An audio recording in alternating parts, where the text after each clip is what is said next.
Great to have you with us as always, Nas. First of all, would it be fair to say that last year's inaugural edition of the 100, so much intense scrutiny of it, effectively it was a success? It was, as a single entity, definitely. Obviously, with any new tournament, there is collateral damage, and we might come on to that at some stage. But as a single entity, as the 100, as a tournament, if anyone was watching on their TV sets or in the ground in particular, it was a wonderful tournament. It was fresh, it was new, it was colourful, it was simple, and the atmosphere in the grounds. I was there, my family were there for that first game, the Oval Invincibles, won a close one off the last ball with Dane van Niekerk. You knew immediately that the tournament itself was going to be successful. And the atmosphere in the grounds was absolutely outstanding. It was brilliant, really. So it was great fun. Slight change to the timings this year, as I mentioned before. The women's tournament starting a week later than the men's because of the Commonwealth Games. But how important is it to keep these two competitions aligned as much as possible? I think it's absolutely vital. I mean, you speak to the women and the impact it's had on the women's game. They enjoyed that. And I know the first game in the women's is, 7 or 8 days later because of the Commonwealth Games.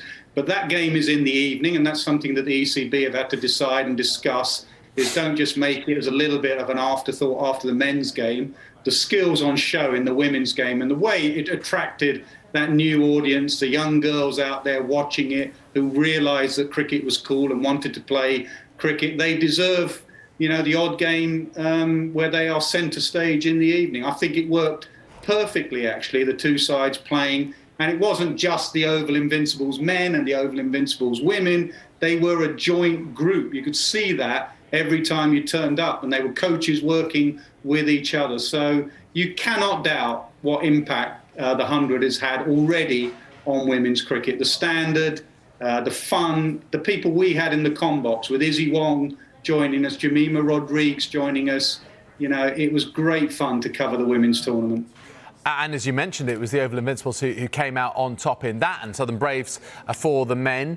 Just in terms of your read on that, were they the worthy winners? Do you feel that there were other teams that really kind of gave them a bloody nose, gave them a run for their money? I thought the Southern Brave men, when the original draft was done before COVID, 2.5 years ago, when we left the Sky Isleworth offices where the draft took place, everyone in the cricketing world looked at that Southern Brave side, and in particular their bowling attack, and being led by Mahela Jayawardene, who's had success with the Mumbai Indians. Everyone sort of went, they're the side to beat. And then I think they lost their first 2 games, and Mahela gave them a bit of a talking to, and they went on and won it comfortably. They looked the best side. And the Oval Invincibles with the women's game was a little bit of an unknown, but with the Oval Invincibles from that start, I think that gave them momentum. And with the Southern Brave, led by Charlotte Edwards as their coach, I thought they may have just got over the line. And Charlotte definitely will have a point to prove this year to go one step further. As for the format, I mean, it remains fairly simple, Nas, but is there anything that you want to see changed for the 2022 edition? No, absolutely opposite. Actually, I don't want a lot changed. I don't think you need to tinker. You have to look at what's happened to the Big Bash, where they've made it far too long, and it's lost its impact. I think, if anything, they need to tighten down on certain rules and laws and regulations in the tournament. Remember how the Blast started? The Blast was a quick, sharp T20 game. You were timed. You were given runs penalty if you didn't meet those time constraints.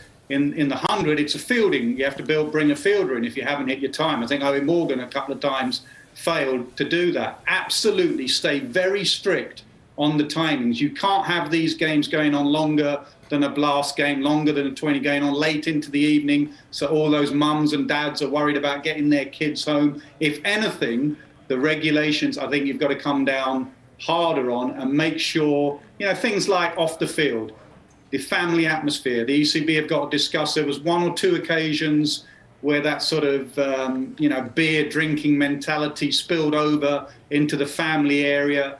We don't want to see that. We want to see people come and enjoy themselves and have a beer and have a bit of alcohol in their own area, maybe segregate the 2 areas. So we want to try and keep it as much as possible in the sort of same flavour that we had last summer. But obviously improve it with players, as in hopefully COVID would have died down even further and the restrictions, so you can get, you know, Aaron Finch and Glenn Maxwell and David Warner and Andre Russell and Kyron Pollard, and get some of the world great white ball players over that we couldn't get last summer.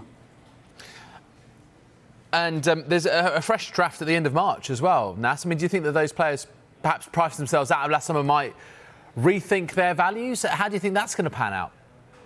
Yeah, you'd hope so. With the women can keep all their players if they want. Their retention system is slightly different. With the men, you keep 10. I think that's decided end of February, and then at the end of March, there's a draft where you can change and get different overseas players.